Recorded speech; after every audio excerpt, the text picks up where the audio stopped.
A partir desse momento, iniciamos a análise, tá, da maior goleada já registrada no Campeonato Brasileiro na era dos pontos corridos. O Vitória foi ao Maracanã e, em 3 minutos, já não tinha mais chance de absolutamente nada dentro do jogo. Mas o roteiro foi se agravando, se agravando. Em algum momento já não tinha mais como sustentar a dignidade, como sustentar a cabeça erguida. E o risco era que algo histórico, uma ferida de uma cicatriz que não fecha, fosse desenhada na pele do Vitória, na alma do Vitória, e isso acabou acontecendo, tá? A gente está aqui com o Ravel Pinheiro e com o Vitor Vilar. E nós somos muito espontâneos, sinceros e abertos na forma com que a gente faz o programa. Vitor Vilar, hoje, ele não está com 100%, né, da sua saúde, não estava em condições ideais para participar do programa, nos avisou mais cedo de que não poderia, e a gente escalou Ravel, tá? Tentamos Arthur também, que também não estava possibilitado, e a gente escalou Ravel para fazer a cobertura desse Flamengo e Vitória. E seria apenas Ravel. Se tivesse sido uma derrota dentro de um contexto natural, talvez um 3-0, como o Sport perdeu do Palmeiras, um 4-0. Mas na hora que virou 8-0, Vitor Vilar foi no grupo e disse: olha, galera, tive algumas dificuldades, como eu não estou bem de saúde, de ver a partida, mas com a proporção do que aconteceu, eu me sinto obrigado a vir aqui, Vilar, e a deixar sua visão, seu relato sobre o que aconteceu no Maracanã. E aí é claro que a primeira palavra é sua, porque se fosse eu, Ravel, Cássio, Cauê, nós analisaríamos com o peso que o resultado tem, mas seria com frieza, porque existe uma distância natural, humana, sentimental. Você, eu acho que consegue fazer o que a gente não seria capaz. Trazer análise fria com análise passional, e ela é necessária. Tá? Porque a gente estava até brincando aqui um pouco antes. Se fosse 8-0 para o Palmeiras, eu não sei que rumo teria tido a parte anterior do programa. Eu não sei se já teria acabado, se teria tido 15 minutos ou se seria 15 horas. Tá? Seria um curso. Eu acho que alguém já teria registrado. Eu acho que alguém já teria registrado no TCO. E eu queria então, Vilar, que ia você ser trouxesse... até aquela do Fluminense, Fred. Só sai, só acaba quando cai treinador, todo mundo. Não, nesse caso é ser presidente, sobretudo, né? Então, Vilar, eu queria a sua visão de tudo o que aconteceu, tá, no Maracanã e do peso histórico do que aconteceu hoje, nessa noite, do que causou e do peso histórico que fica. Tá sem som, Vilar? Algum problema aí no teu som? Vou inverter, então.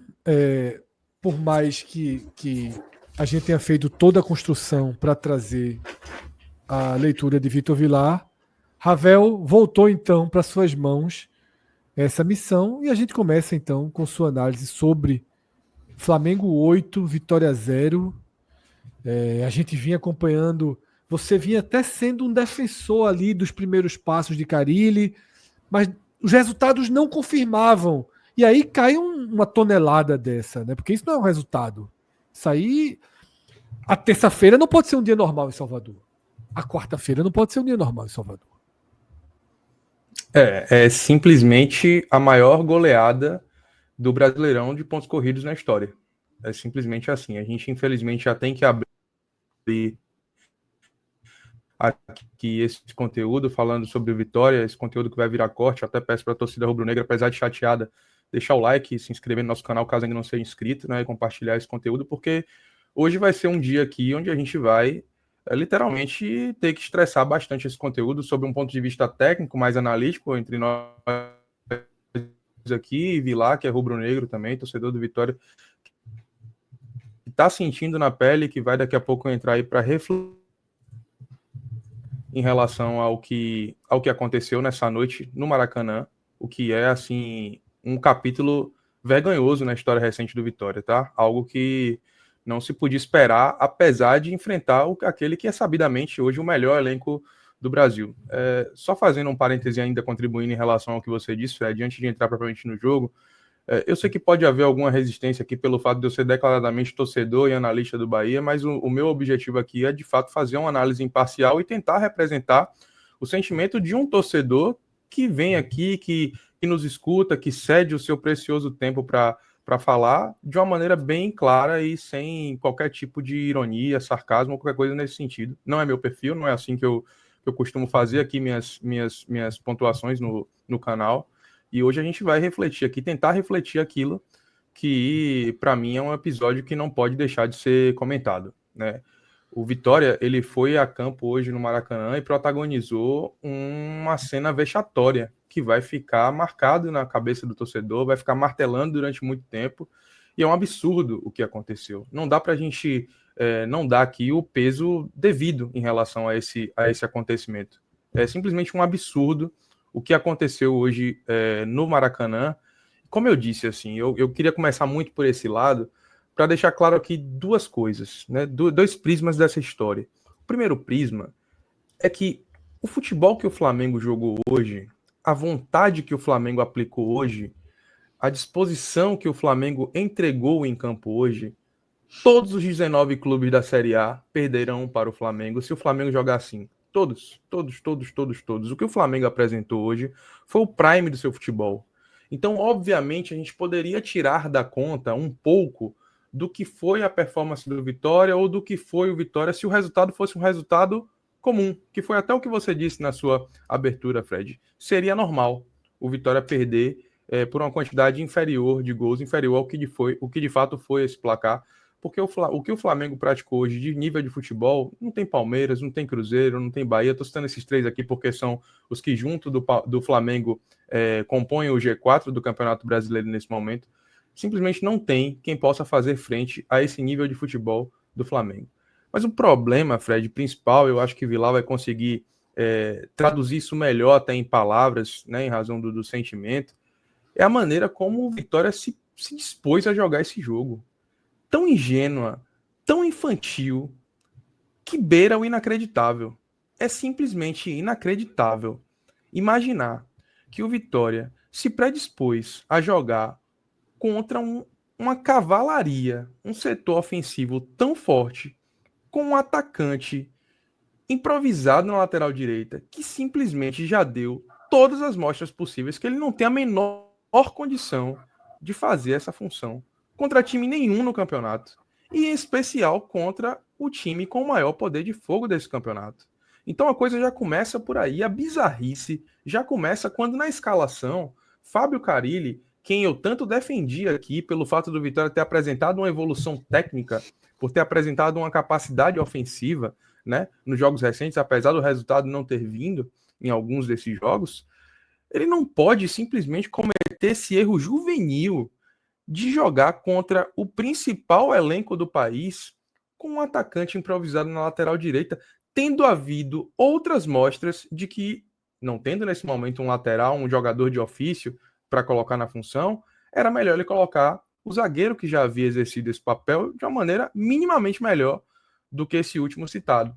Então, o fato de Carille ter começado com o Lucas Braga, ter começado com o garoto Wendel hoje na base, até que eu acho que tem que ter oportunidades, acho que de fato tem que ser oportunizado, mas entrar numa fogueira contra o Flamengo no Maracanã, o garoto não jogou nada, a gente deve ter campinho aqui hoje pra gente falar daqui a pouco, mas assim, o garoto não jogou nada, mas a responsabilidade para mim maior tá nas mãos do treinador, que inclusive já trazendo aqui uma notícia, informação que Pedro Centsé, do BAFC, aqui, Cássio Cardoso também faz parte, já lançou no Twitter aqui que é esperada a demissão de Fábio Carille, né? Já está sendo cogitada como a eu demissão falei, de né? Fábio Carille. Superchat de Michel Xavier. Um resultado desse, a terça-feira, não pode ser vista com não é um dia normalidade. normal. Não é um dia normal. Não pode. O pessoal, então as coisas acontecem. Vocês estão me ouvindo agora?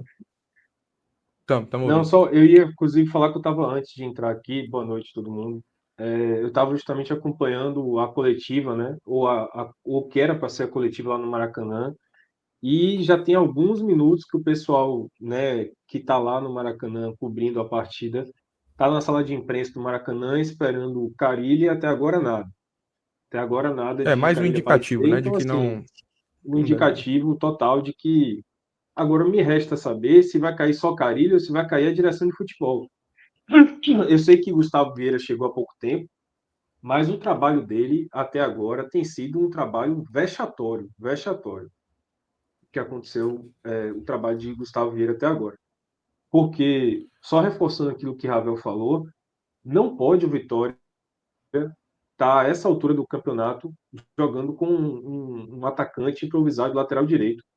Não pode o Vitória ter trazido jogadores, tantos jogadores nessa janela de meio de ano, e ele simplesmente não seria aproveitado. Se a gente for pegar a escalação que entrou hoje em campo contra o Flamengo, você só tem de reforço mesmo do meio do ano o Canta La Pedra, e acabou. Porque Romarinho chegou e está machucado, Rubens Ismael chegou e está machucado. O Rubem Rodrigues, que chegou como solução, ficou no banco mais um jogo, mais uma partida no banco. Um jogador que chegou como reforço para ser solução do meio campo, e até agora não convenceu absolutamente ninguém, nem o próprio Fábio Carille, que em momento algum colocou ele como titular. O Renzo Vitória machucado também, Vilar. deixou para contratar. O Rubem Rodrigues estava no banco, não?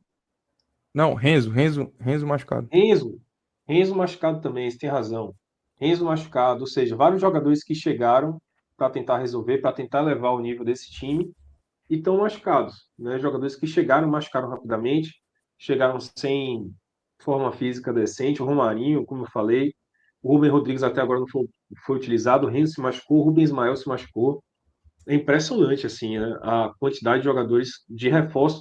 Quer dizer, a janela do meio do ano, que já vai acabar agora em setembro, o Vitória não aproveitou em nada essa janela do meio do ano. Em nada, absolutamente nada. Eu vou pedir para vocês ficarem. Desculpa ter entrado assim de supetão, mas é que eu estava desesperado aqui para falar.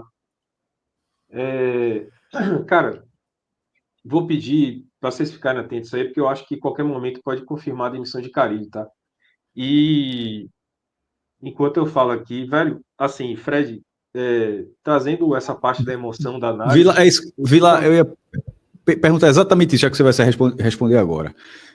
Você vai falar sobre desse jogo de hoje. E como torcedor do Vitória, assim, o que é que já foi pior do que isso? Assim,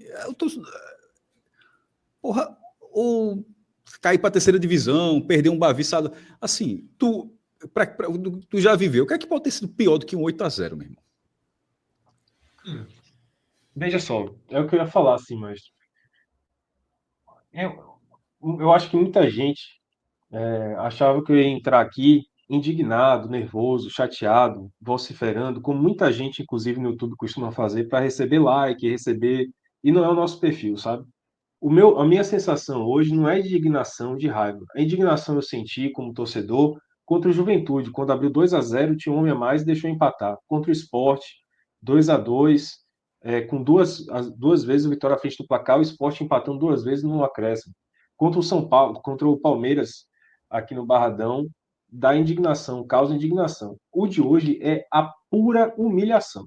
É a maior humilhação que um torcedor pode ter é tomar 8-0 e entrar para a história. Porque, assim, uma coisa é você ser goleado no Maracanã, ok, faz parte do jogo, ainda mais no momento que o Vitória vive, o Flamengo vive.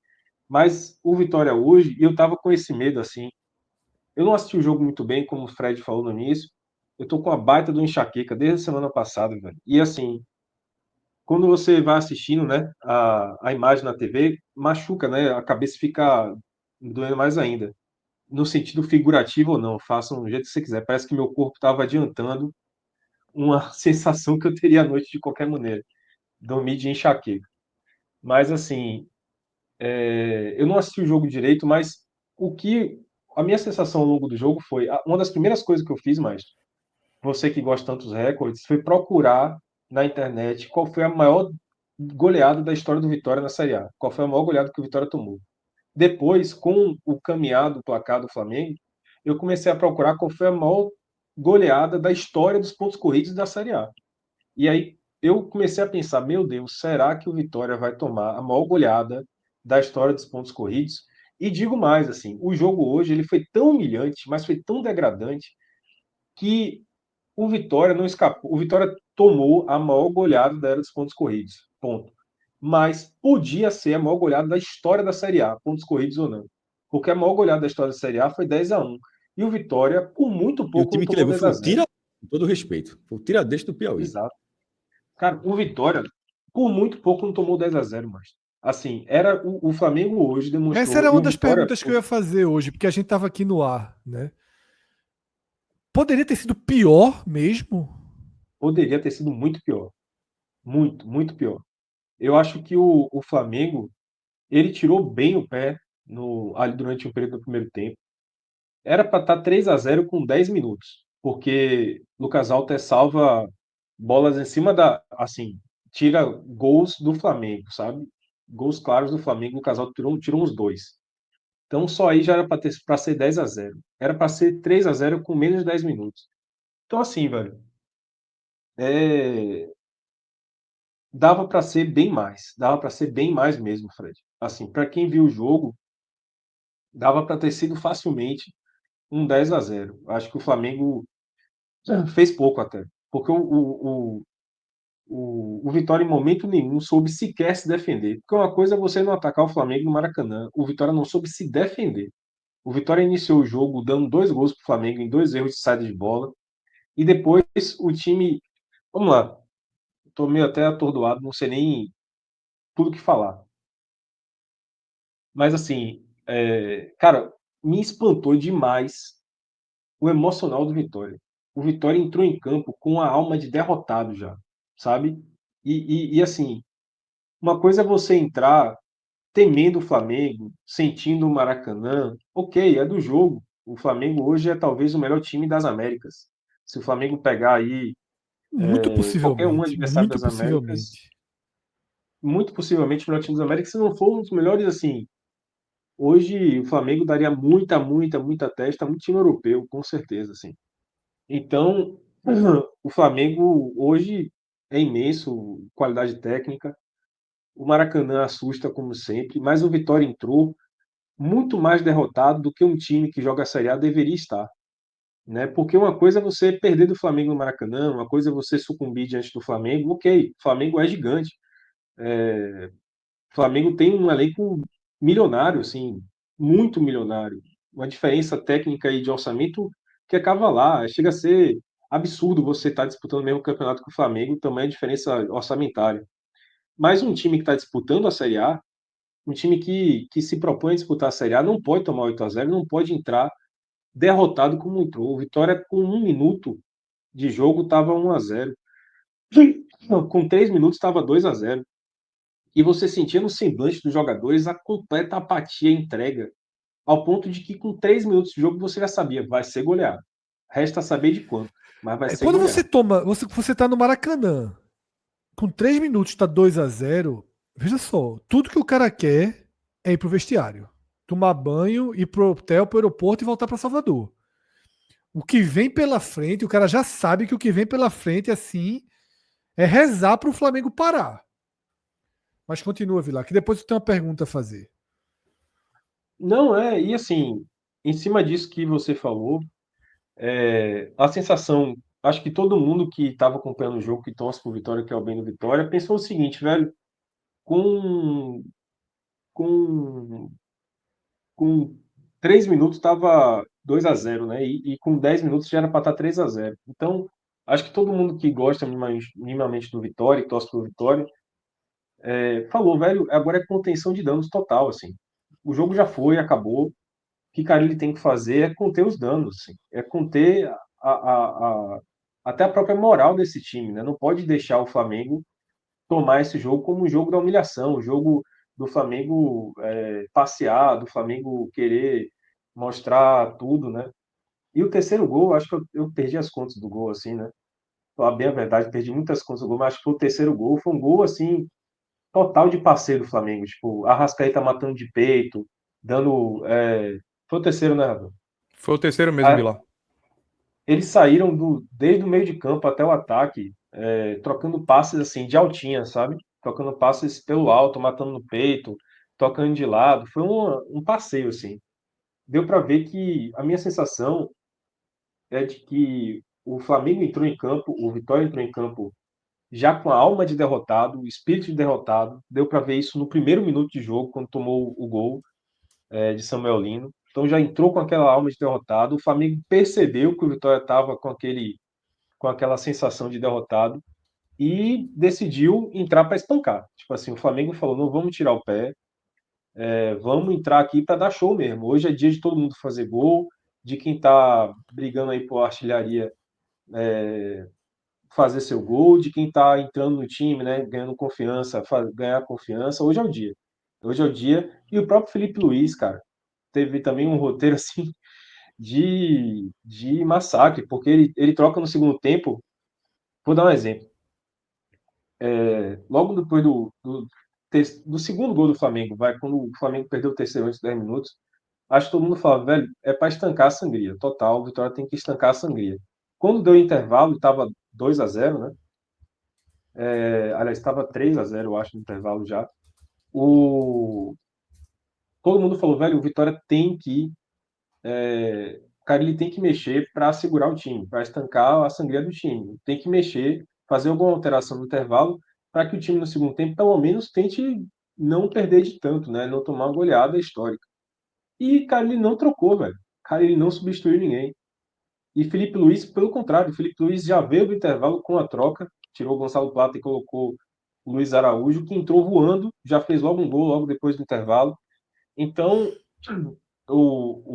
a sensação é de que o Felipe Luiz também entendeu que o jogo era jogo para amassar e para poder entrar para a história mesmo. E hoje o Felipe Luiz tem essa marca da maior goleada da história dos pontos corridos aí no currículo dele. Mas assim, para finalizar, velho, porque é muita coisa na minha cabeça, infelizmente. Eu acho que irritação, indignação, eu senti contra o Juventude, contra o Palmeiras, contra o Sport. De hoje é a pura humilhação. E é uma humilhação que não pode passar barato. Não pode passar barato. O Vitória entrou hoje para a história da Série A como a maior goleada da história dos pontos corridos. Podia ter sido a maior goleada da história da Série A. Essa humilhação vai ficar para sempre, pô. Esse que é o problema. Uma coisa é você ser rebaixado no final do ano, o que eu acho que vai acontecer com o Vitória. Eu vim aqui com muita tranquilidade para falar, porque esse time aí está me deixando muito ciente, muito,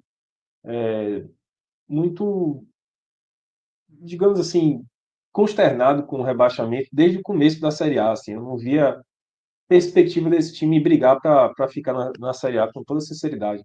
Eu já vim falando alguns telecasts aqui como esse time é, para mim, um dos piores da Série A. Para mim, é o pior time da Série A ao lado do Sport aí. O Sport começou muito mal. O Vitória conseguiu arrumar uns pontinhos ali no começo, empatando fora de casa e tal. Mas em nível de futebol, meu amigo, é, era para o Vitória estar com a campanha do Sport também, assim, porque o nível do futebol do Vitória é muito baixo desde o início da Série A. E eu já falei assim, velho, para mim esse time, assim, vai ser um grande milagre se esse time se salvar do rebaixamento.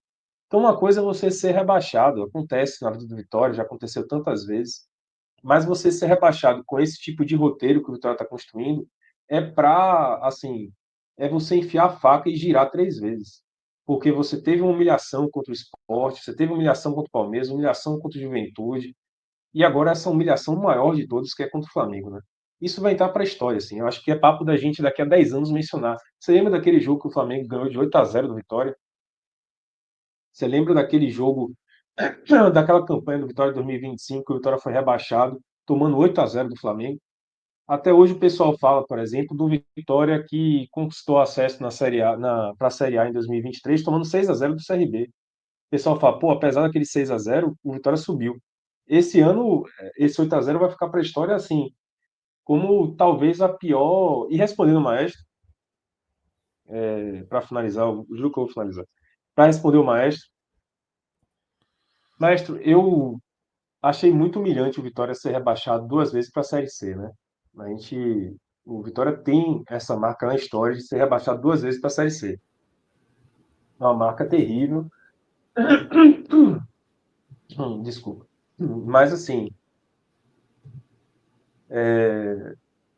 eu acho que o rebaixamento para a Série C, você vai dando, digamos assim, várias punhaladas aos Vai pouquinhos, né? sentindo, né?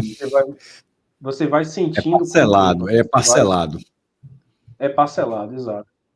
Uma punhalada num jogo só, eu nunca senti, não, velho. Eu acho que esse foi, assim, jogo por jogo, o jogo mais humilhante que eu já vi do Vitória em toda a minha vida como torcedor. Eu não lembro de um jogo que eu tenha assistido do Vitória, que eu tenha sentido tanta humilhação e tanta Potência impotência. também, Porque eu né? acho que hoje Potência Eu ia muito falar, grande. eu ia trazer exatamente essa palavra, Fred, impotência. Sabe por quê?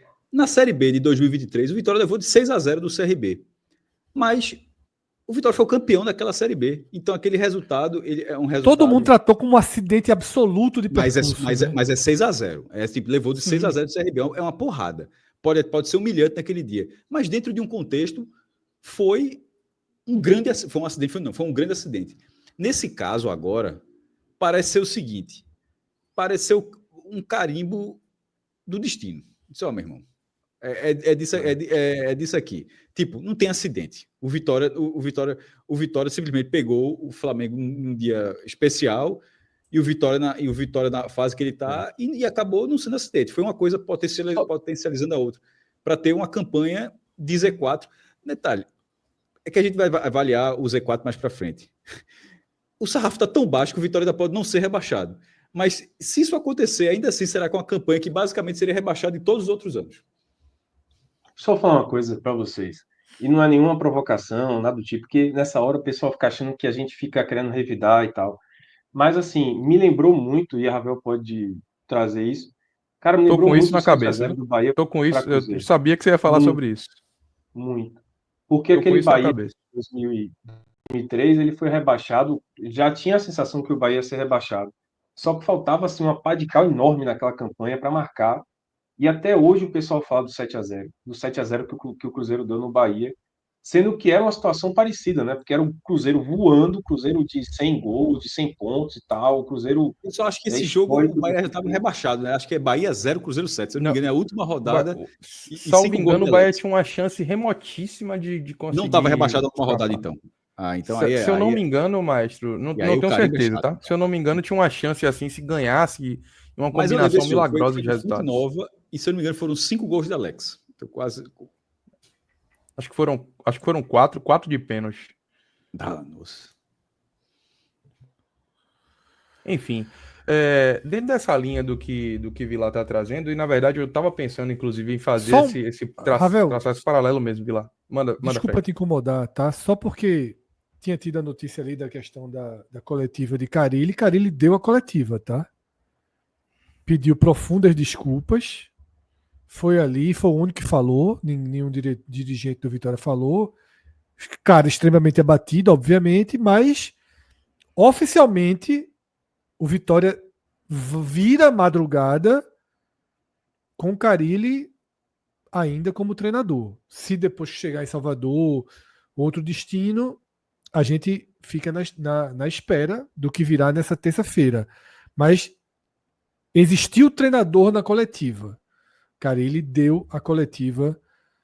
Eu vou aqui abrir aspas normalmente, né? Porque obviamente não foi normal, mas deu a coletiva.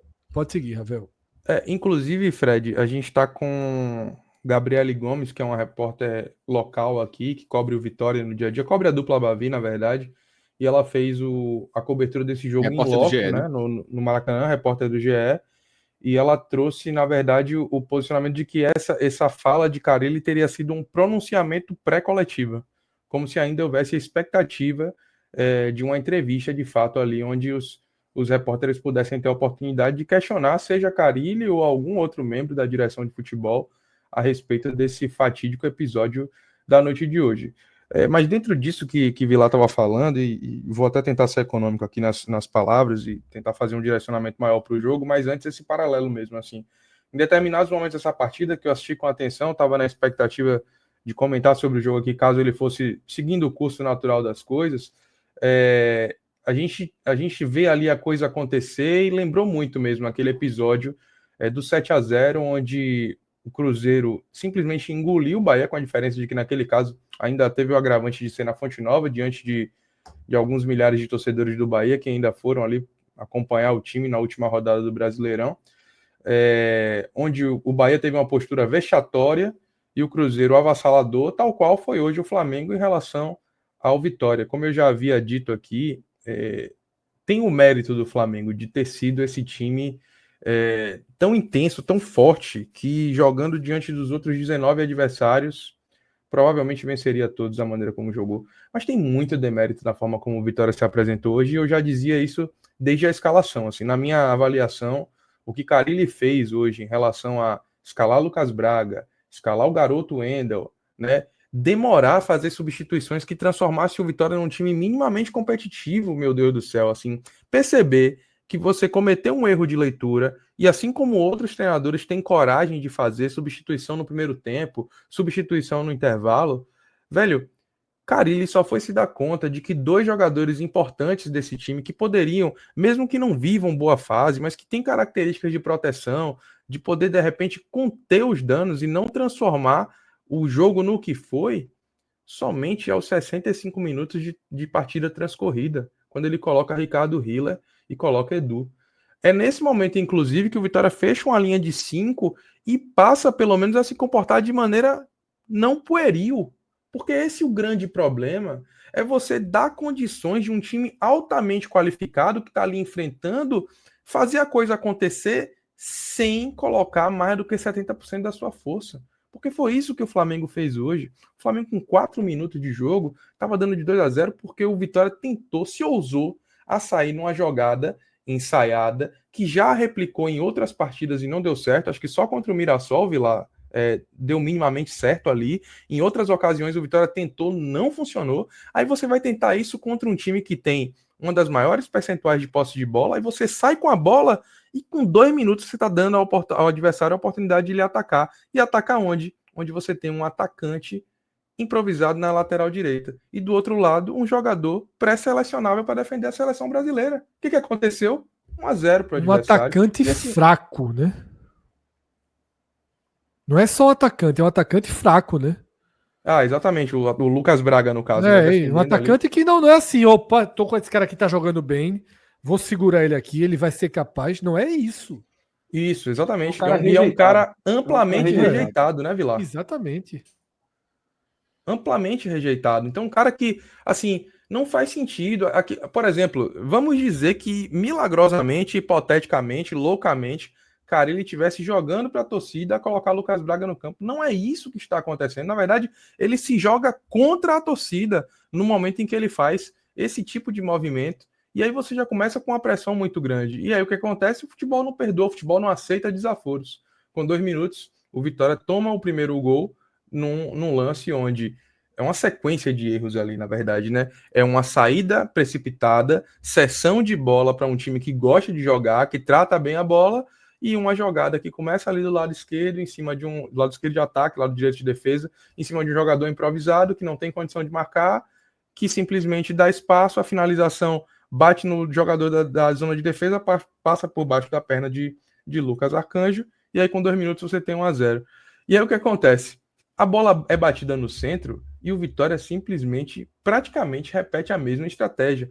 Porque ao invés de você tentar se desafogar da zona de pressão, e o Flamengo parecia querer resolver logo o jogo, tá? E aí o Flamengo vai marcando em bloco alto para cima do Vitória, ao invés do Vitória tirar essa bola da zona de pressão e botar Kaiser para dar casquinha, disputar a segunda bola, o Vitória quer ficar tocando bola ali de uma maneira tão inocente, tão ingênua, que não é possível. Fica parecendo o jogo de começo de temporada, onde você não sabe ainda como é que seu adversário se comporta. E aí o que acontece? Lucas Arcanjo tem ali um erro forçado, porque quando ele tenta fazer o lançamento para PP, o Flamengo tem simplesmente uma linha de 5 jogadores ocupando aquela pressão, Jorginho, Saul, enfim, jogadores de altíssima qualidade, Pedro, Arrascaeta, e os caras fazendo pressão ali, retomam a bola e o Flamengo com 4 minutos abre 2 gols no placar. Eu poderia falar aqui muito mais de outras coisas que aconteceram dentro desse show de horrores que foi a postura de Carille, a postura de alguns jogadores do Vitória aqui, Ramon, que foi um lateral que foi contratado para tentar minimamente dar uma sustentação, não consegue jogar bem. Eu acho que o único que se salva dentro dessa linha de defesa, por exemplo, do Vitória, é Lucas Alter, tá? É um jogador que eu acho que é aquele cara que você ainda minimamente consegue olhar e entender por que que o cara é capitão do time. O cara ainda é, dentro de campo, uma liderança técnica, um cara que tem a capacidade de minimamente entregar um nível de esforço que outros atletas simplesmente não conseguem. Isso porque, como eu disse, Mesmo assim, o erro começa na ele escalação, na pulou. leitura do jogo, e você montar uma frente de zaga, Vila, já passando a palavra para você, onde você não tem nenhum jogador combativo, porque Pepe não é combativo, porque o Wendel é um garoto, não tinha condição de entrar no jogo dessa magnitude, porque Ronald, apesar de ter feito ali a única finalização na barra do Vitória, não é um jogador que também estava ali para ocupar aquela função. E aí você se torna altamente vulnerável contra um time que tem muita intensidade. E, ironicamente, como eu disse, o Vitória só deixa de ser vulnerável quando ele faz aquilo que, na minha avaliação, poderia ter feito desde o início. Jogar de uma maneira mais fechada, mais retrancada, protegida, esperando, assim, a mínima oportunidade de poder sair nos contra-ataques em velocidade. A única coisa que eu acho que Carille fez certo nesse jogo foi, de fato, abrir mão de Oswaldo, que é um jogador que não consegue mais puxar esses contra-ataques, e tentar começar com Canta-La-Pedra, que eu acho que começou até o jogo bem e depois acabou sumindo ali. Mas essa estratégia poderia fazer mais sentido se o Vitória tivesse colocado uma linha de 5 com o Edu ali. Se ele quisesse colocar Lucas Braga, que ele fosse muito mais um ala do que, de fato, um defensor pelo lado direito. E aí, dessa forma, o Vitória se expôs, o Vitória expôs a sua história, manchou negativamente o seu currículo, vilipendiou o sentimento do torcedor, e agora esse placar ele precisa repercutir internamente. Porque a gente não pode deixar de lembrar que na semana passada, antes do jogo contra o Juventude, Fábio Mota foi até um podcast e deu uma entrevista dizendo que precisava contar com o apoio do torcedor, que ia fazer promoção de ingressos, que agora o campeonato estava sendo retomado. E hoje, pouco mais de 10 dias depois, o Vitória somou 1 ponto em 6 e tomou 8 gols. Não se pode deixar esse absurdo passar batido.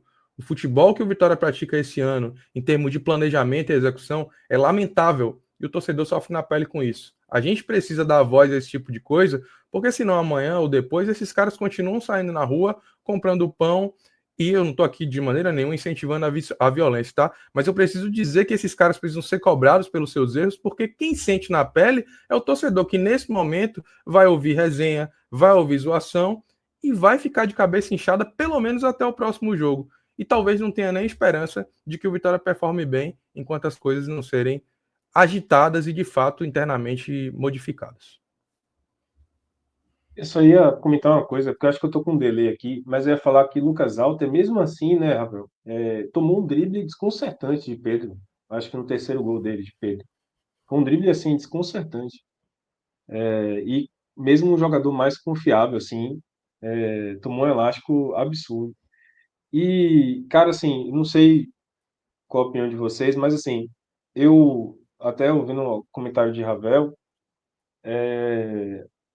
enfim, eu não assisti tão assim profundamente o jogo taticamente, mas tive essa mesma impressão.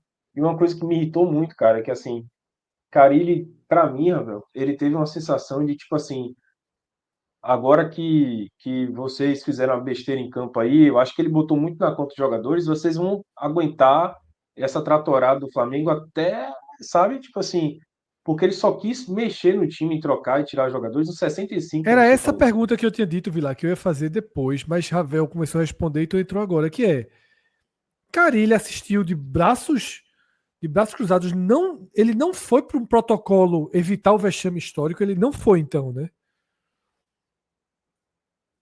A minha sensação é que não. Minha sensação, assim, até pela postura dele na beira do campo, eu acho que ele fez uma aposta que para mim foi muito equivocada. Eu concordo com o Ravel. Eu teria colocado, eu acho que a postura certa do Vitória para ir jogar com o Flamengo, na situação em que o Vitória está de desfalques, era para ir com 3 zagueiros, com Edu, Altes, Zé Marcos e Lucas Braga, não como lateral direito, fechando a linha de 4 jogadores ali atrás, né? Ele tinha que ter jogado com o Lucas Braga de ala, para tentar, no mínimo, fazer o papel de ala. E, em vez de jogar com o meio campo, reforçando o que a Ravel falou, com Ronald e PP, que não são combativos, pelo menos um William Oliveira ali tinha que jogar, né? Um Ricardo Hiller. Não faz sentido para mim ele usar Ricardo Hiller num jogo em que o Vitória tem que atacar, como é o caso do Juventude, e aí no jogo contra o Flamengo o Vitória tem que se defender, ele não usa Ricardo Hiller. Para mim não faz o menor sentido. Sem falar na escalação do menino, né, Ravel? Porque assim, o Vitória demorou sei lá, velho, meses nessa gestão Fábio Mota, muito tempo mesmo, acho que com Carille, com Carpini não aconteceu também, de usar o menino da base. Aí Carille me resolve usar o Wendel, o caminho da base, que não vinha figurando nem no segundo tempo dos jogos, ele não vinha entrando no segundo tempo dos jogos, mal vinha sendo relacionado, e ele já joga como titular no Maracanã contra o Flamengo. Que loucura que o Carille fez, velho. Loucura completa. E aí, respondendo a pergunta de Fred, a minha sensação, o Ravel pode confirmar, é de que ele, assim, não só após o passeio que o Flamengo deu no início, ele manteve a postura, ele dobrou a aposta, como o Ravel falou, e o que mais me chamou a atenção, Ravel, e o que mais me irritou, é que no intervalo ele não mudou, velho. Como é que ele Eu volta no fiquei de intervalo? cara quando vocês falaram isso. Repito, Como é a que gente ele não assistiu o volta no jogo porque a gente intervalo? estava no ar. A gente estava no ar durante o pós-jogo do Sport. Eu fiquei de cara com duas coisas que vocês relataram. Saber que Lucas Braga tinha sido titular como lateral e saber que ele não mexeu. Não é que ele não mexeu depois do 2-0 ou do 3-0, é que ele não mexeu no intervalo, pô. Aí eu fico exatamente com a sensação que Vilar trouxe aqui. Aí ele é treinador do Santos, de novo, só que tava 1-0 ainda. O cara só mudou com 5-0. Mas a sensação de Carille que eu tenho é a que Vilar passou. É assim, ó. Causar essa situação aí, ó. Deem um jeito. Eu fiquei com essa impressão também, assim, Deem porque um jeito. não justifica até para si mesmo, para um profissional que ganha uma sobrevida na Série A. Vamos relembrar aqui que, embora estivesse treinando o Santos no ano passado, o Carille estava no mercado da Série B. Ele é recuperado, com todas as aspas, pelo Vasco. Aí vem e ganha mais uma chance no Flamengo ou no Vitória. E eu não quero acreditar que um profissional que está percebendo que o seu trabalho está declinando, está numa curva descendente, que está chegando agora, é bom a gente lembrar também desse outro dado aqui. Carpini foi demitido do Vitória com cerca de 30% de aproveitamento. Nesse momento, o aproveitamento de Carille já é inferior. Um aproveitamento de 29,6%. Disputou 27 pontos, conquistou 9 deles. Né? O Vitória não ganhou uma partida já há 6 jogos, ganhou um jogo com o Carille. Um jogo. Parou de perder, né, com certa frequência, teve ali 5 empates, mas agora chega a sua terceira derrota. É um time que empata demais, perde menos do que perdia antes, mas agora chegou no nível que, assim, o Vitória não ganhou nenhuma partida ainda fora de casa, e o treinador vê tudo isso acontecer, traz essa mancha para o currículo, porque agora, quem é o treinador? Quem foi o treinador da maior goleada sofrida por um time na história dos pontos corridos? Fábio Carille.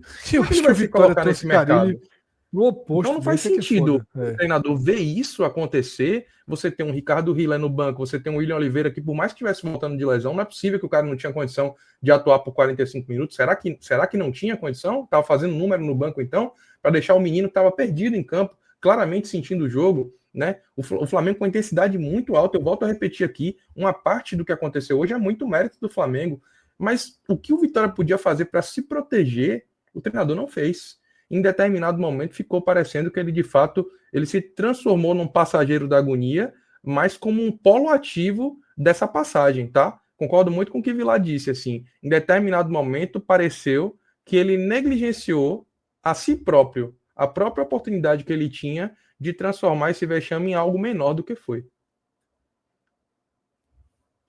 Perfeito, tá? Tem um superchat que chegou aqui, acho que cabe ele ser lido agora, que é o superchat de Michel Xavier, falando sobre Carille.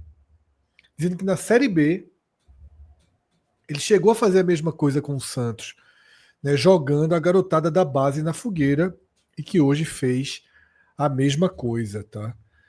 Outro superchat que acho que cabe a gente ler agora é o de Pedro Dum, tá? Em que ele diz que o não você já tem, vai em busca da humilhação, né? Foi um pouco do que o Vitória fez hoje.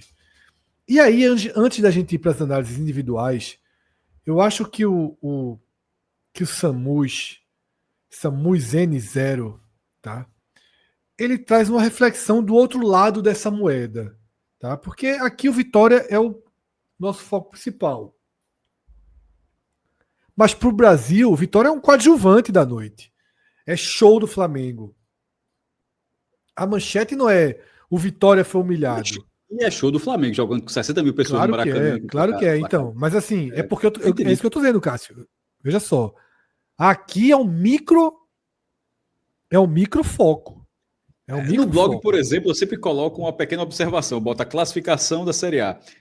Se eu fosse lá do Rio de Janeiro, seria a classificação da Série A da 21ª rodada, e ponto e vírgula, aí você bota um destaque. Seria Flamengo aplica goleada recorde. O título está assim, Vitória sofre isso. goleada Então, pronto, é isso. A gente aqui é um micro-universo, um foco direcionado no futebol do Nordeste. Então a gente está analisando o Vitória como elemento principal desse massacre, dessa humilhação. É a nossa thumb. A nossa thumb é massacre e humilhação sem precedentes. Tá?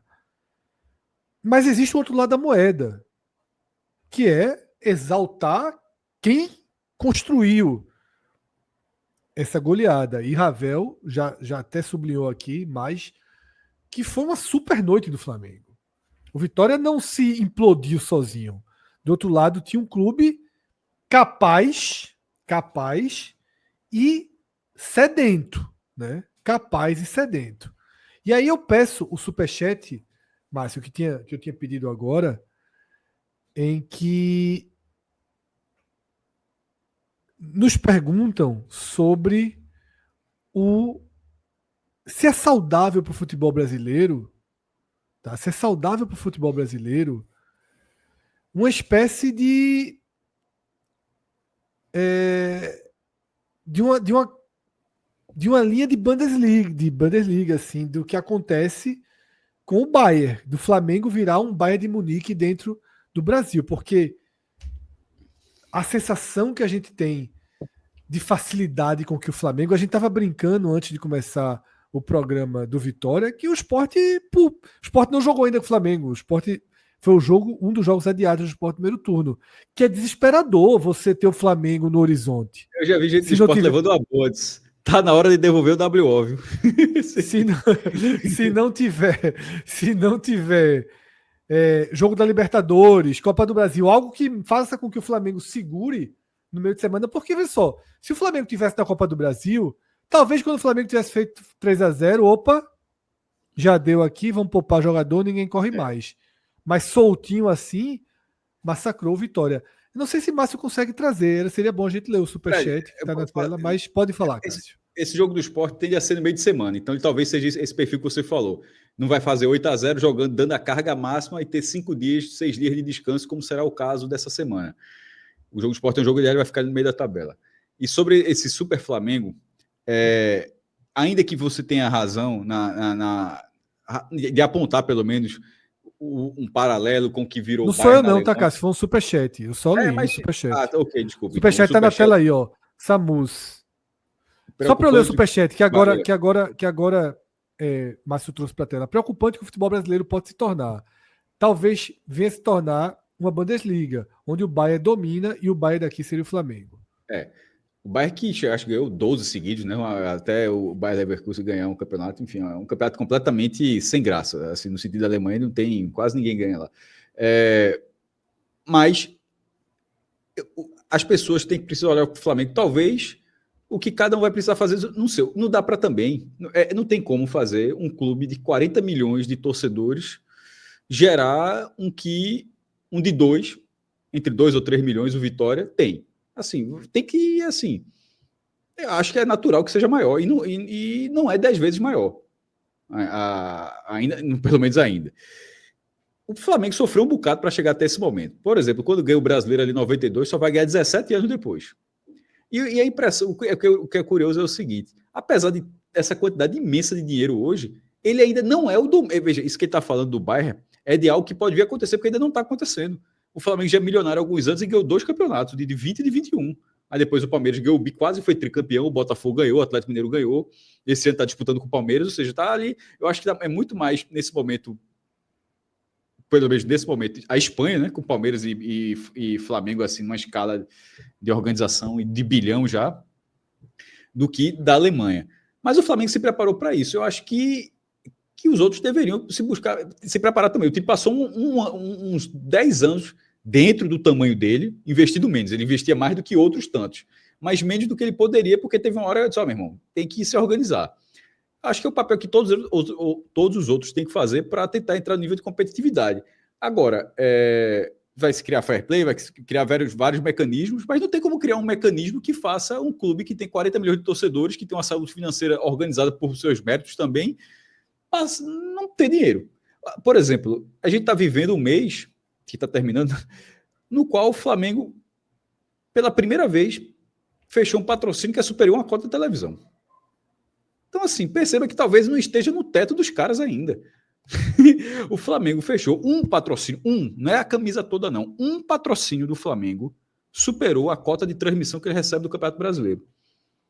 Então a gente faz, toda vez que a gente faz os balanços, a gente bota o peso do quanto as cotas de TV representam, o quanto ir para a segunda divisão matam o time, e assim, vai ter um domínio, que todos os outros, para competir de alguma forma, no mínimo nos campeonatos de Copa, né? Se o brasileiro mantivesse ponto corrido, que obviamente facilita muito um clube que consegue ao longo de 38 rodadas se recuperar para disputar o campeonato melhor, mas tendo as Copas, que cada um se organiza, faça suas parcerias, como o Bahia fez a sua parceria. A gente está falando agora, e se daqui a alguns anos o Bahia entrar no nível de domínio com o dinheiro gigantesco do Grupo City e começar a ter... Aí a gente vai falar, pô, será que o Bahia vai começar a transformar agora? O que é? Pô, eu acho que esse discurso vai ser sempre assim com quem estiver dominando. O que eu posso dizer é o seguinte, em relação ao Flamengo. A bronca é que ainda não está dominando. Isso tudo o Flamengo ele ainda está subindo. Ele ainda não bateu no teto. Repito, acabou de fechar um patrocínio pela primeira vez que é maior que a cota da televisão. Em vez de ficar nesse choro, eu acho que cada um tem que se buscar se organizar. E, obviamente, se organizar não significa que você vai ser igual ao Flamengo, porque não tem, assim, o Sport não vai ser, o Vitória não vai ser, o Bahia talvez não seja também, o Fortaleza, ninguém vai ser. Como talvez o São Paulo não consiga ser igual ao Flamengo. E outros clubes não vão ser iguais ao São Paulo. Eu acho que faz parte. Essa questão do Bayern, que foi muito mais, lá na Alemanha, algo muito mais predatório, né? Era mais ou menos assim. Se o Borussia gera um jogador, o Bayern vai e compra esse jogador. Nesse momento, pela lógica de mercado, se alguém leva um jogador, esse jogador não está indo para o Flamengo, esse jogador está indo para o exterior, está gerando recurso ainda dentro do Brasil. A bronca é se em algum momento o Flamengo virar predatório dentro de todos os outros clubes. Só que a própria relação do futebol brasileiro é diferente. Tem muita gente revelando, tem muito mais gente que joga futebol, e por isso que eu acho que não tem como ser igual dentro dessa lógica de clubes, igual, como foi do futebol alemão. Tipo, tem 2 dezenas de clubes que podem revelar uma quantidade gigantesca de jogadores no Brasil. Você não tem como predar 20 clubes de uma vez só. Então tem outras nuances que acho que renderia, inclusive, um debate mais longo, mas sobre esse ponto, eu não vejo dessa forma ainda do Bayern. Eu dou os méritos ao Flamengo se organizar e que a bronca é só... A única coisa que eu lamento, eu acho que é justo, a única coisa que eu lamento é o seguinte, é que poderia ter tido esse fair play no passado também, né? Já teve muitos momentos na história onde um clube estava desorganizado, o próprio Flamengo, por exemplo, e por muitas vezes acabou se valendo de montar timaços que não conseguia pagar. E aí não existia regra. E aí a regra vai ser criada quando esse clube consegue pagar. Isso talvez seja algo para os outros reclamarem. Mas, enfim, paciência. O futebol tem que evoluir também. O futebol agora não pode não evoluir para descontar esse momento, pelo menos a forma como eu enxergo. Ravel Alvilar querem completar essa visão de Bundesligação, digamos assim, do futebol brasileiro. Bundesligalização do futebol brasileiro seria o termo. Eu acho que a gente... Fazendo só um comentário breve, assim. A gente sempre viu o Flamengo ser um time que não atingiu a hegemonia duradoura no futebol brasileiro, muito mais por questões internas do que pelo futebol brasileiro propriamente dito, assim. Sempre foi um time que, pelo seu excesso de politicagem, por todas as bagunças, rixas entre situação e oposição, pessoas que hoje compõem a diretoria, amanhã se voltam contra os nomes que por hora estão comandando. Esse tipo de bagunça fez com que o Flamengo nunca fosse um time assim constante, né? Mais do que em 2 temporadas, por exemplo. O Palmeiras, que é um time que também tem muito dinheiro, que também fatura vultuosos valores aí em relação a tudo, né? Patrocínio, sócio muito forte, consegue uma estabilidade política, por exemplo, que faz com que ele protagonize tanto ou mais títulos do que o Flamengo nessa história recente. Compete de igual para igual, apesar de ter um faturamento menor do que o Flamengo. Eu acho que o Flamengo está vivendo nesse momento uma gestão que está tentando fazer com que a disparidade financeira do Flamengo em relação aos demais seja cada vez maior. As demonstrações disso estão quando o Flamengo se volta contra assinaturas de acordos de contratos com a Liga, projeta o mercado para conseguir um maior faturamento de camisa em apenas um espaço dessa camisa. Quando o Flamengo se torna um time, e a gente sempre fala muito quando ele analisa balanço assim, sobre como a receita de TV protagoniza nos balanços dos clubes, e esse presidente, o BAP, ele que é um cara que já vive o futebol do Flamengo há muitos anos, e é um cara que tem experiência de mercado também. Para quem não sabe, o BAP ele foi um dos principais responsáveis aí pelo advento e potencialização da Sky como TV por assinatura no Brasil. É um cara que tem uma experiência de mercado muito grande. Eu acho que ele está potencializando isso no Flamengo. E a gente sabe que futebol se faz com dinheiro. E eu acho que o Flamengo, com isso, caminha bem para se tornar um time hegemônico. Mas, como a bagunça do futebol, da política do Flamengo, muitas vezes interfere no campo, não sei até que ponto isso pode fazer com que possa interferir tanto para que o Flamengo não consiga alcançar seus resultados. Então, eu acredito que o Flamengo ainda vai se atrapalhar muito mais por questões internas, apesar desse trabalho que essa diretoria vem fazendo. E aí você tem Palmeiras que fatura bem, você tem um Mecenas no Cruzeiro que não sei até quando ele vai brincar de colocar dinheiro, mas tem dinheiro para isso. Aí você tem os 4 R's ali no Galo que podem fazer frente. Então, eu acho que os problemas internos Bahia, do Flamengo... Né? O City no Bahia. O City no Bahia eu acho que não chega nesse patamar, não. Mas não sei, esses 3 que eu citei, eu acho que esses 3 aí, eu acho que eles são ameaças. Pode chegar se resolver que quer chegar, Ravel. Então, não, pode chegar. Se quiser chegar, faz frente. Agora, eu acho que não quer. Pelo menos não no curto prazo. E aí, dentro dessa condição, eu vejo esses 3 com essa condição de fazer frente, aliado principalmente para mim a esse grande problema que é a politicagem do Flamengo. Assim, desde Bandeira de Melo, o clube não vive assim uma coesão por mais do que por 2 temporadas. Chega o momento da eleição ali, por exemplo, agora o BAP acabou de ser eleito. Aí você vive 2 anos ali de calmaria.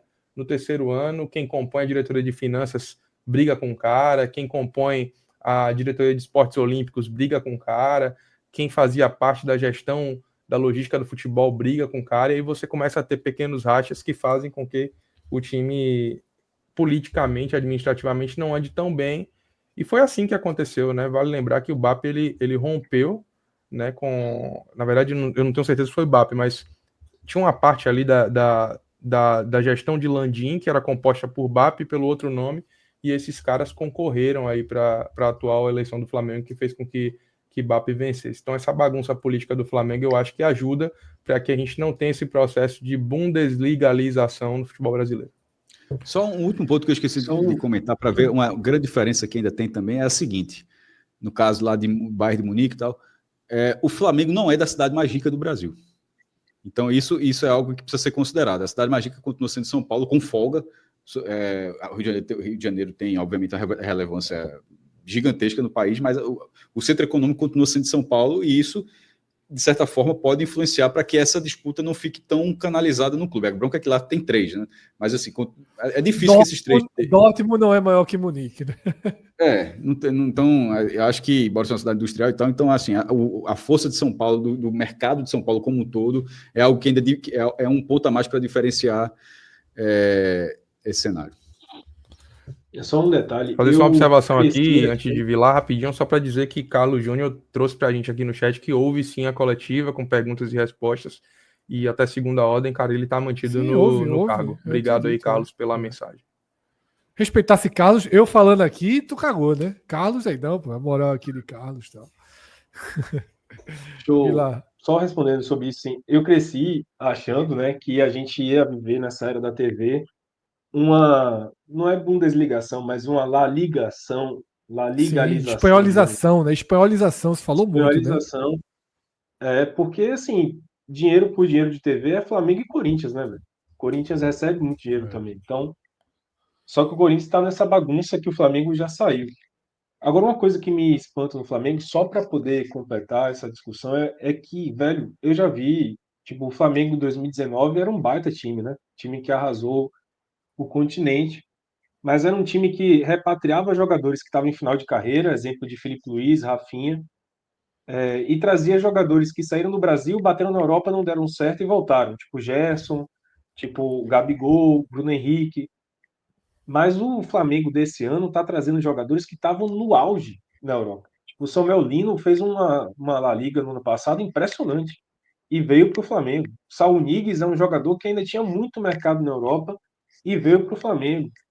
Então, assim, é um nível de contratação que eu não via ainda o futebol brasileiro praticar, realizar, e o Flamengo está realizando esse ano. Me chama muito a atenção essa mudança do mercado do Flamengo. O Flamengo está indo para um mercado que os clubes brasileiros não costumavam fazer. E isso eu acho que é um divisor, assim como o Flamengo abriu uma era, porque quem abriu a era do técnico internacional aqui no Brasil, sobretudo de português, foi o Flamengo. E aí agora o Flamengo está inaugurando uma nova era, que é de colocar o mercado brasileiro como mercado de jogadores, digamos assim, em vez de sair de um patamar muito alto da Europa e ficar dentro da Europa, eles podem vir aqui no Brasil, né? Como é o caso do Saul Niguez e do Samuel Lino, assim. Eu fiquei muito... E, O assim, Botafogo com Jorginho, a por exemplo, Almada também já foi um pouco disso, né? também. É verdade. Mas é O uma Vitor ponte, Roque do né? Palmeiras, É, da Flamengo. não, mas Almada mais, mas o Botafogo é uma operação internacional disfarçada, né? Isso. O Flamengo não, é puro O, sangue, né? o Flamengo é puro sangue. No caso do Vitor Roque, lembra muito mais o que aconteceu com o Gabigol, com o próprio Pedro, né? Que bateram lá, não deu certo e voltaram. E então, assim, me chama muita atenção isso, velho. E isso dá pra ver no futebol como muda o patamar, né? Esses dois caras que eu tô mencionando especificamente, o Samuel Lino e o Saul Niguez, entraram no Flamengo, assim, jogando muita bola, né? Hoje mesmo o Samuel fez uma partidaça, o Saul também. É um jogadores realmente de outra qualidade, de outro patamar. Perfeito, tá? Cancha Popular manda a seguinte mensagem direto do México, tá? Grande abraço pro perfil Cancha Popular. Para mim já está instituído o monopólio. A saída seria a união pela Liga, isolando o Flamengo, que já declarou ser totalmente contra. Vai estragar o futebol brasileiro, é o que o Cancha Popular escreve aqui, né? Você tem que jogar, pô. Sim. Mas eu acho que ele falou em jogar mesmo, ele só falou excluir economicamente, né? Tipo, tentar acordos e se o Flamengo é contra, fica fora. Não acho que é uma exclusão.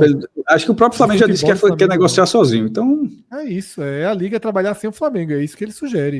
Não e aí eu acho deixar de jogar possível, com o detalhe, acho possível. É que de vez em quando, acho que muita gente acaba dizendo, o Flamengo vai fazer o campeonato sozinho. Acho que é até por falta de informação, algumas pessoas na galhofa, mas eu percebo que muita gente fala sem entender muito exatamente do que seria. Então, nunca seria ele não jogar o campeonato, seria ele não entrar num acordo. Aí, em que momento, de repente, passar o resto da vida fazendo um acordo sozinho e todos os outros fazendo acordos num bloco? Será que em algum momento melhoraria, pioraria? Não sei. Mas parece caminhar para isso, né? Antes da gente ir para as análises individuais, tá? Queria só ler mais 2 superchats aqui, tá? O primeiro de João Vasconcelos dando os parabéns a Ravel, né? Dizendo que se é o rival dele que toma um 8-0, ele não teria a menor condição de falar tanto tempo sem soltar uma gracinha. Eu sempre digo que existem. Ravel sequer é um profissional, né, formado na área, mas eu também não acho que é a faculdade que define isso, não. Longe disso.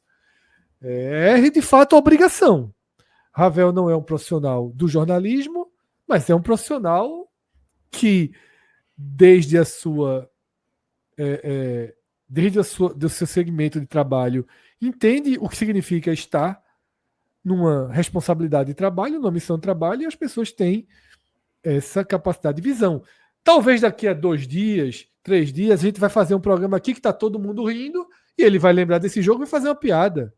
E é assim, tá? Ninguém aqui é robô. Vai transformar isso em piada. Exatamente. Nem ninguém aqui é teatro, tá? No dia que o Sport meteu 6-0 no Bahia, a gente fez um programa aqui sério. E se de lá para cá já tirou várias ondinhas do 6-0. Quando levou 7 do Marília. O Bahia que Exatamente, levou, assim, acho que eu estou esquecendo, o Bahia que levou 7 do Ferroviário, não, foi o Bahia? Acho que foi que levou 7 do Ferroviário do Ceará. 7 a Foi o 2. Bahia, do Ferroviário do Ceará. Todo mundo já levou uma porrada dessa. existe uma trava que eu não sei explicar de onde ela vem, mas que essa trava sempre funciona, tá? E aí, já virando para as análises individuais, eu até peço que a gente faça de forma um pouquinho mais rápida, porque de fato nesse jogo imagino que o fundamental a gente já tenha passado, não sejam os aspectos individuais, e a gente ainda quer aproveitar para fazer um raio-x mini menor aqui essa noite, tá? Mas tem uma mensagem de Ricardo Nascimento que chegou que é muito bem pontuada. Ele fala o seguinte: em certo momento do jogo, o placar já estava 7-0 e o número de faltas era 17-4 para o Flamengo. Uma das estatísticas mais absurdas que eu já vi. Falta de combate total. É para se fuder. Desculpa até o termo. Você tá ganhando de 7-0 e você ter 17 faltas contra 4 de quem tá tomando 7, a galera não tá tentando parar ou não tá conseguindo parar. Né? Fred, você lembra que teve um jogo que nós fizemos aqui? Eu, você, não lembro mais, tinha mais uma pessoa. Mas a gente comentou exatamente isso, assim, um jogo que o Bahia não fez absolutamente nada, e a falta de competitividade do Bahia refletia também nesse scout, assim. O Bahia tinha feito também pouquíssimas faltas, não lembro exatamente quantas, mas foi um jogo que o Bahia não competiu, perdeu o jogo e ainda fez muito menos faltas do que um adversário que estava à frente do placar e que parecia ter um ímpeto muito maior em disputar o jogo. Então, assim, é um número que o Ricardo traz muito bem aí no Superchat, que mostra o retrato do que foi a postura do time. Porque se você não consegue parar na bola, para na falta que faz parte do jogo. Você, no mínimo, vai ser ali penalizado com a marcação de falta, mas você não pode simplesmente deixar fazer com que o adversário possa fazer o que quer na frente da sua defesa, como o Flamengo fez em muitas partes do jogo hoje. A sensação foi de 7-1, né? Da Alemanha contra o Brasil. Foi tipo, aquele nível de descolamento Totalmente, assim, do jogo. totalmente. É. Deixa eu fazer então o campinho hoje de uma forma diferente, tá? A gente até fez um pouco disso no, no jogo do esporte. Mas eu acho que a pergunta é mais ou menos por aí. Primeiro, alguém se salva em algum aspecto, e esse que se salva pode ser considerado uma atuação boa ou apenas uma atuação razoável ou apenas uma atuação ruim. Alguém se salva em algum aspecto? Sei o que Velar pensa Rafael a respeito, assistiu. mas eu. Não, Rafael, Vai, você vai, assistiu Vilar. mais atentamente. Você assistiu mais atentamente. Agora, por mim, é todo mundo vermelho. Acho que talvez você vai falar de Lucas Alta, né? Que salvou ali algumas bolas. Ele pode ser o laranja, talvez, mas para mim é todo mundo vermelho, cara. Mas eu, enfim, até por conta da enxaqueca e tal, que estava diante do jogo, é bom deixar claro, mas piorou muito depois. É, eu não pude assistir o jogo tão bem, né? Vai lá, Rafael. Vila, eu vou por essa linha. Assim, eu vou salvar uns dois aí com laranjinhas e Alta eu ainda vou colocar um amarelo, assim. Tá? Eu acho que Alta ainda teve assim, uma partida digna. Eu destaco que Kaiser deu a cara para bater ali, foi o único cara que deu entrevista coletiva depois, ou deu entrevista depois na saída ali do campo, mais uma vez, um cara que já tinha encarnado esse espírito de indignação que o torcedor sente diante de um fracasso contra o Juventude. Então é um cara que, assim, no mínimo, ele tem uma postura de respeitar a instituição, de respeitar o sentimento do torcedor e dar a cara para bater. Eu acho que isso falta em alguns outros jogadores, falta na direção do Vitória, que só aparece para se locupletar e para fazer promessas vazias. Tá? Eu acho que Alta merece um razoável. Eu acho que Cantalapiedra e Ronald merecem um laranjinha, pelo esforço, tá? Não necessariamente por terem feito assim grandes jogadas. Ronald, inclusive, foi o único jogador que finalizou no gol, uma finalização sem muito perigo. Mas eu acho que esses dois eu salvaria com laranjinha pela tentativa. Os demais, Vilar, eu tô 100% fechado contigo no vermelho, mas eu acho que tem os vermelhos Emoba, e já que a turma daí da 081 costuma falar no Emop, eu acho que tem uma galerinha que se destaca no vermelho Emoba aí. E para esses, eu diria que Lucas Arcanjo, Lucas Braga, PP foram jogadores assim altamente destrutivos para o Vitória hoje, assim. São jogadores que a Ramon gente não também, pode né? deixar de falar como eles estiveram numa péssima jornada e contribuíram para que o Vitória tivesse esse resultado vexatório na sua história na noite de hoje. Ramon também, eu acho que merece uma Ramon também, nova bem aí. lembrado, bem lembrado. Até pelo pênalti, né? Bizarrice que foi também aquele Não. pênalti ali. O garoto entrou numa fogueira, foi mal, assim, mas eu acho que a culpa é muito mais dos outros do que dele, mas também foi mal. Todos aí com vermelho, tá, Márcio? Você que tá na direção dessa live hoje aí. Eric foi muito mal também, mas muito mais por omissão. Esses que eu destaquei mais aí, o vermelho e Moba, foram caras que influenciaram diretamente no jogo por ação ou por omissão, sabe? Arcanjo falhando em pelo menos 2 gols aí na minha avaliação. No Arcanjo primeiro gol, falhando eu na acho que ele saída tem de uma bola. contribuição pequena. Ah, Falha na saída de bola do segundo gol. Lucas Braga tomou umas 4 canetas nesse jogo de hoje, velho. Um negócio assim impressionante como ele foi presa fácil nessa marcação aí no lado esquerdo do ataque do Flamengo. E PP é um jogador que vinha até demonstrando um futebol minimamente razoável nas partidas recentes, mas eu acho que até por característica era um jogador que não deveria nem ter sido escalado entre os titulares hoje, porque ele deixa esse meio-campo do Vitória vulnerável, um cara que não tem características de proteção, ou pelo menos não conseguiu demonstrar na noite de hoje. E aí tá muito na conta de Carille, que também tem esse vermelho emoba hoje aí. O Carille, vermelho. pelo E que vocês outra coisa, descreveram aqui, ele é o vermelho, né? Assim, ele. ele nem devia mais estar aí, velho. E isso é importante, só para finalizar isso tudo. É que, pô, ele não foi demitido hoje, me causa uma estranheza muito grande, viu, Fred? De verdade, porque assim, não é aquela coisa, tomou um 8-0 tem que demitir o técnico. Não é só isso, velho. Não é só isso, é uma construção, assim. O Vitória vem. Cara, o Vitória é um time que, como o Ravel já falou, não consegue ganhar fora de casa. Então tem que fazer o dever em casa.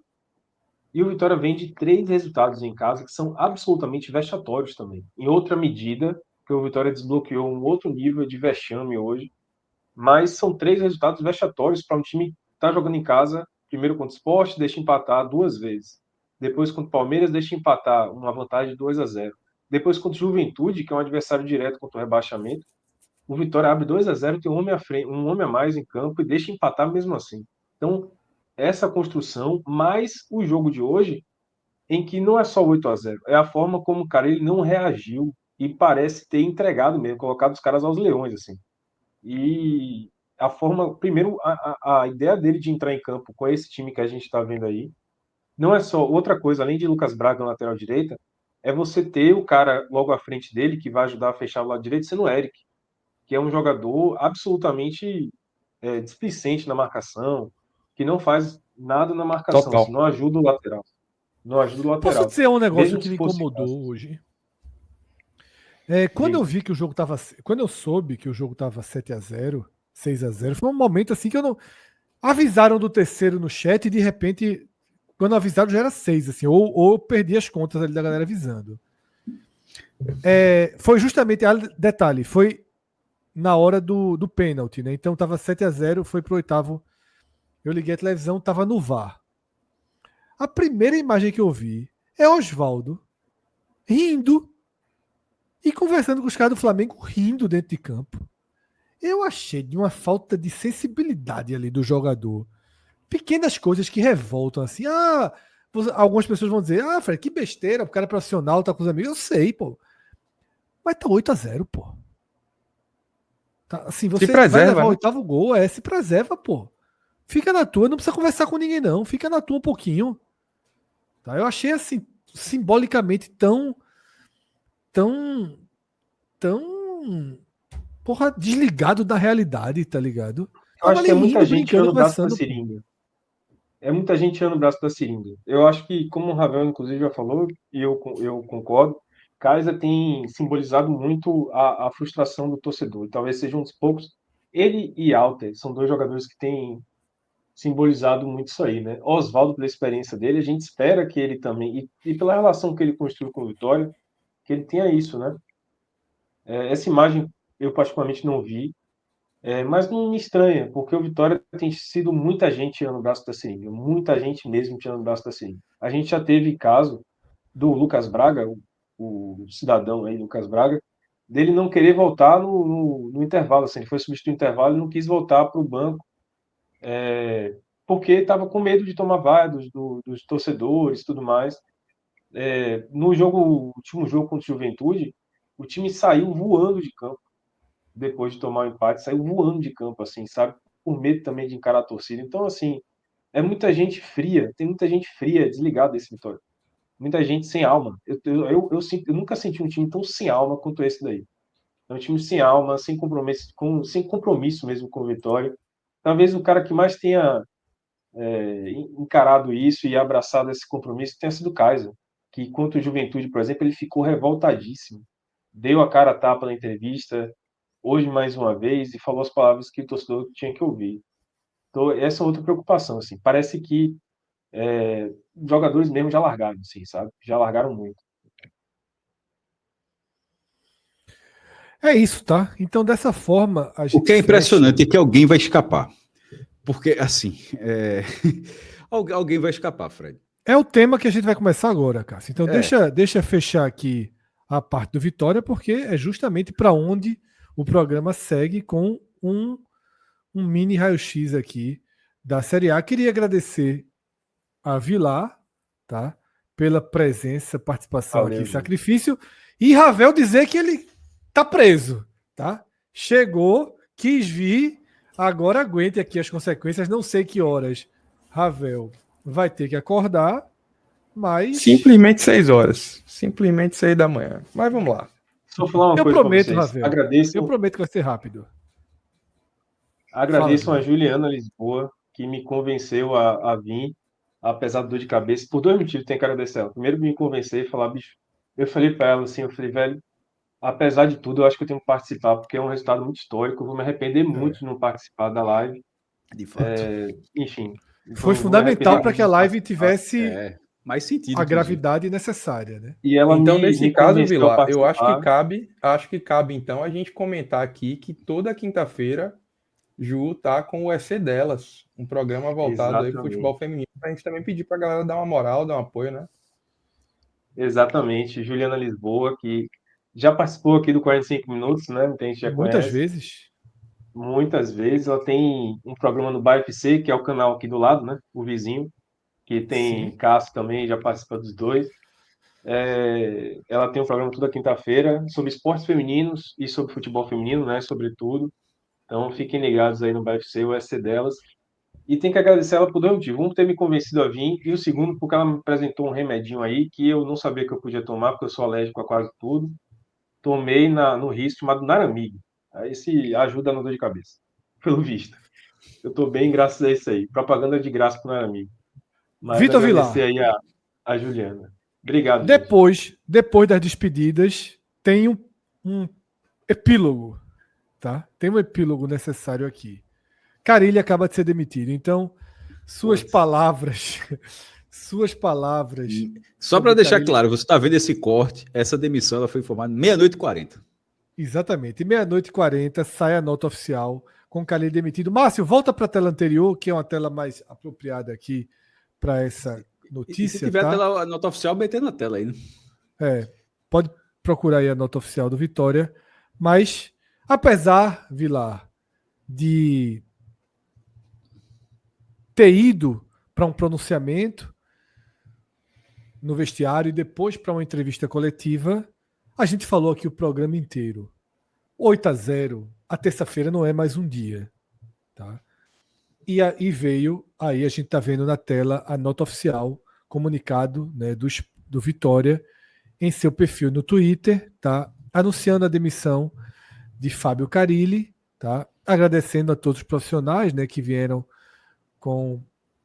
na verdade, agradecendo o profissionalismo e desejar sorte ao prosseguimento da sua carreira. Rodrigo Chagas assume essa bomba aí interinamente. Então, Vilar, não foi sentenciado no vestiário, mas não esperou chegar em Salvador, né? Esperou só chegar no hotel, né? Esfriar minimamente os ânimos. E é claro que a cabeça dele ia ser entregue. Se não fosse a dele, seria de quem? A dos dirigentes, a do próprio presidente colocando sua cabeça? Seriam retirados 5, 6, 8 jogadores do elenco, como Fortaleza passou a fazer, tá? Cabeça de de Carille está na mesa. Queria tuas últimas palavras em relação a esse trabalho curto e que não progrediu de Carille no Vitória. Cara, assim, só um detalhe que isso mostra o nível de profissionalismo bagunçado que o Vitória está nesse momento. Porque deixar o técnico ir lá fazer o pronunciamento, depois o presidente vai também e fala, e não fala sobre a demissão do técnico, para depois, à 00:40, sair uma nota oficial. Pelo amor de Deus, né, velho? O que custava o presidente dar a cara logo de início, dizer que ele estava demitido na coletiva mesmo e acabou, segue o jogo, vai em frente.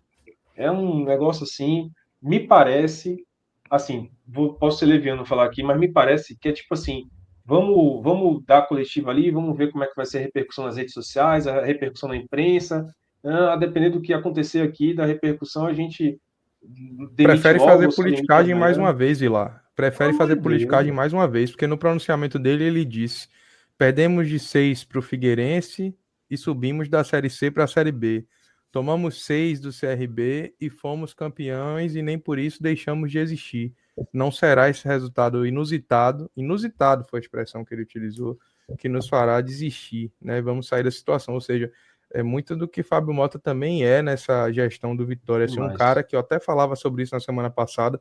Eu acho que um dos grandes defeitos do gestor Fábio Mota, que para mim, de um modo geral, faz um bom trabalho à frente do Vitória, é que ele é um cara que não para de fazer política. O tempo inteiro ele está fazendo política, Marketing pessoal aparentemente também, né? em benefício próprio, sabe, Fred? Então é um cara Política que é não marketing consegue. pessoal também, né? E marketing pessoal, se promovendo o tempo inteiro.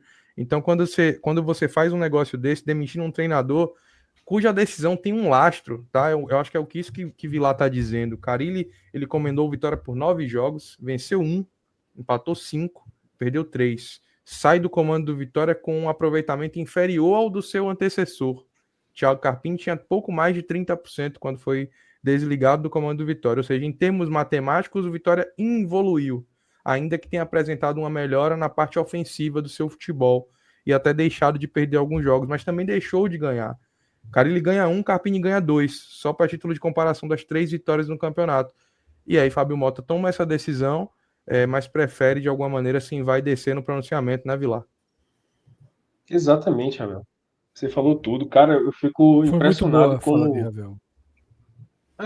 Velho, Fábio Mota, ele é um cara que tem um bom trabalho no Vitória, tá? O trabalho dele é muito bom, porque é bom lembrar que o Vitória estava na Série C há 2 anos aí, o Vitória, 3 anos, tá? O Vitória estava na Série C.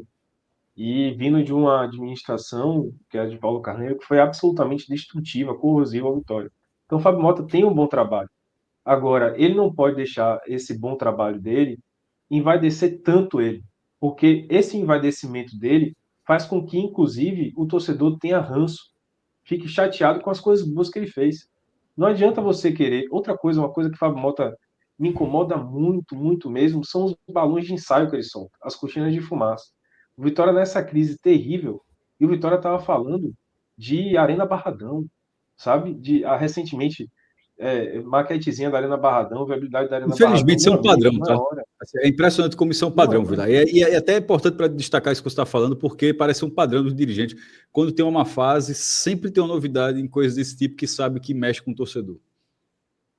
E assim, cara, isso faz com que o trabalho de Fábio Mota comece a gerar uma antipatia em algumas pessoas, algumas pessoas da torcida. E o que ele fez de bom no Vitória, que eu concordo, eu acho que o Vitória, apesar da má fase, se o Vitória for rebaixado ou não esse ano, não é momento de crise institucional do Vitória, de voltar ao passado, quando o Vitória teve 8 presidentes num espaço de 5 anos, coisa do tipo, como já aconteceu com o Vitória. Não, é estabilidade política, é estabilidade institucional, segue o barco, o Vitória vai jogar a Série B se for o caso, vai voltar para a Série A e tudo mais.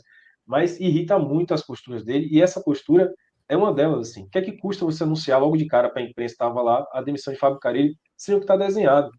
O Vitória, com o Fábio Carille, esperava ter uma reação, sobretudo defensiva, no Campeonato Brasileiro. Ser um time mais competitivo, num estilo de jogo e transição. Eu acho que o Vitória tentou observar que o time era um time que não dava para jogar propondo o jogo, atacando, tendo posse de bola, triangulando, enfim. E tentou apostar na missão Carille, na forma de Carille de jogar. Que não funcionou. Os próprios reforços que o Vitória trouxe, é bom lembrar que os reforços que o Gustavo Vieira trouxe Eles chegaram ao Vitória enquanto o técnico era Carpini. E aí a troca de Carille foi depois. Ou seja, os jogadores que chegaram durante a gestão de Gustavo Vieira não encaixam na função de Carpini, não encaixam no formato de jogo de Carpini. O Romarinho, tudo bem, pode ter sido uma indicação dele, mas hoje tem jogado muito mais de meia, e Carille precisava de pontas, enfim, tinha os problemas do elenco também. Mas mesmo com problemas do elenco, ele fez coisas que são injustificáveis. Insistir em Lucas Braga, injustificável, sabe? Injustificável a existência dele, Lucas Braga, em várias posições diferentes. O Vitória, de certa forma, melhorou ofensivamente, mas também passou a tomar mais gols do que tomava com o Carpini. Então, de certa forma, ele teve boas partidas. Eu acho que, cara, ele teve boas partidas. A partida contra o Mirassol talvez tenha sido a melhor do recorte dele no Vitória. Ele ganhou uma partida, como o Ravel falou, mas foi uma vitória absolutamente por acaso, porque o Vitória fez um gol contra o Bragantino e tomou um sufoco terrível no segundo tempo. E talvez essa seja a grande marca de Carille no Vitória. O Vitória até conseguia fazer gols, mas tomava um sufoco desnecessário na reta final dos jogos. Foi assim contra o Bragantino, não tomou gol por sorte. Mas depois foi assim contra o Sport, foi assim contra o Palmeiras, foi assim contra o Juventude. Então já era um trabalho questionável, porque o Vitória não conseguia sustentar as vantagens que ele havia no placar. E agora, depois dessa derrota, em que ele teve uma péssima atitude de escalação, a manutenção do time após o intervalo, tudo isso que a gente já comentou aqui, aí é que não tinha mais justificativa mesmo, sabe? Eu acho que foi um trabalho completamente desencontrado, porque o elenco que ele encontrou não tem mais a ver com o que Carille poderia entregar. O trabalho em si não desenvolveu. Eu acho que o Vitória não entregou essa solidez defensiva que se esperava de Carille. O Vitória melhorou ofensivamente, mas tomava muito gol, então não adiantava. E, sobretudo, esses gols vieram depois do Vitória construir vantagens. Né? Foi assim contra o Palmeiras, foi assim contra o Juventude. Então, esse sufoco que o Vitória sempre estava tomando na reta final já fazia o trabalho de Carille ficar extremamente questionável. Ele perdeu, é bom lembrar, nos últimos 3 jogos em casa, 6 pontos. 6 pontos perdidos em casa, velho, na reta final dos jogos. Então já era um trabalho altamente questionável. Depois da goleada de hoje, era insustentável. E aí o Vitória vai para uma maré de incerteza, porque Rodrigo Chagas vem como interino. A gente já conhece muito bem Rodrigo Chagas, não é técnico para isso, não foi técnico para isso na Série B, não foi técnico para isso em outros momentos do Vitória de menor exigência. Vai ter que contratar alguém aí no mercado para ver. Aí eu acho que vai entrar numa maré meio esporte, viu, Fred? Quer contratar alguém que sirva para esse ano e para o ano que vem. O problema é, tá? O problema é.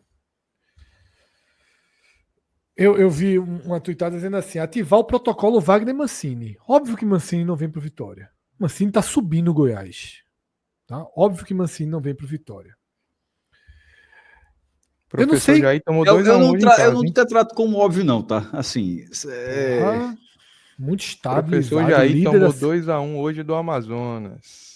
Isso quer dizer, veja só. Aí você tem que começar a procurar. O Paulista estava subindo com o Remo, né? O Paulista estava subindo com o Remo. Não, vamos lá, calma, vamos para não perder a coisa. Não estava subindo com o Remo. Estava numa eminência de disputa de acesso lá na 9ª rodada, 10ª rodada. Verdade, Wagner Mancini vai subir o Goiás. Ele vai ser o campeão ou vice da Série B.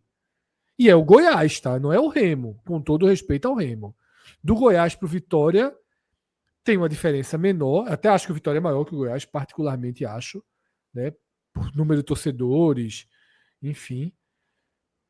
Mas é uma diferença muito menor do Goiás para o Vitória, de mercado, de poder financeiro, de projeção, de histórico de Série A, tá, do que do Remo para o Sport.